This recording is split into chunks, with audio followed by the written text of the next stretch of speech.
रवि के कमरे में उसके फोन से निकलती अकेली नीली रोशनी ही एकमात्र प्रकाश है जिससे लंबी परछाइयां बन रही हैं। रवि अपने बिस्तर पर बैठा है, उसकी उंगलियां स्क्रीन के ऊपर कांप रही हैं।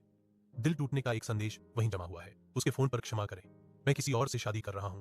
ये कठोर शब्द क्रूर स्पष्टता के साथ चमक रहे हैं। उसकी आंखें अनकहे आंसुओं से धुंधली फोन की कठोर रोशनी को दर्शाती हैं।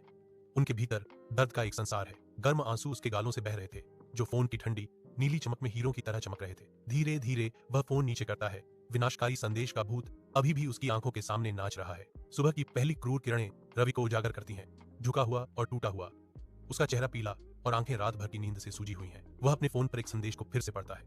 शब्द एक ताजा घाव की तरह है और फिर निराशा में उसे एक तरफ फेंक देता है। खुद को बिस्तर से घसीटते हुए रवि अपने पुराने स्वरूप की छाया मात्र होकर बाथरूम की ओर लड़खड़ाता है। ठंडा पानी उसके चेहरे पर पड़ता है। रात की पीड़ा को धोने का एक हताश प्रयास।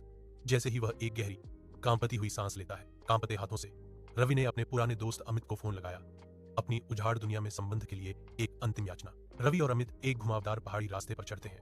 ऊबड़ खाबड़ इलाका रवि के आंतरिक संघर्ष को दर्शाता है क्योंकि उस पर से एक भारी बोझ उठने लगता है। शिखर पर पहुंचकर रवि गहरी सांस लेता है। नीचे फैला विशाल शहर उसके भागने और एक नई शुरुआत की आशाओं के लिए एक कैनवास है। उसकी निगाहें विशाल महानगर पर घूमती हैं। अपने दर्द को पीछे छोड़ने का एक मौन संकल्प। उसकी आंखों में एक नई शुरुआत चमक रही है। वह अमित की ओर मुड़ता है। उसके होठों पर एक हल्की आशा भरी मुस्कान है जो यात्रा की गहरी मुक्ति का प्रमाण है।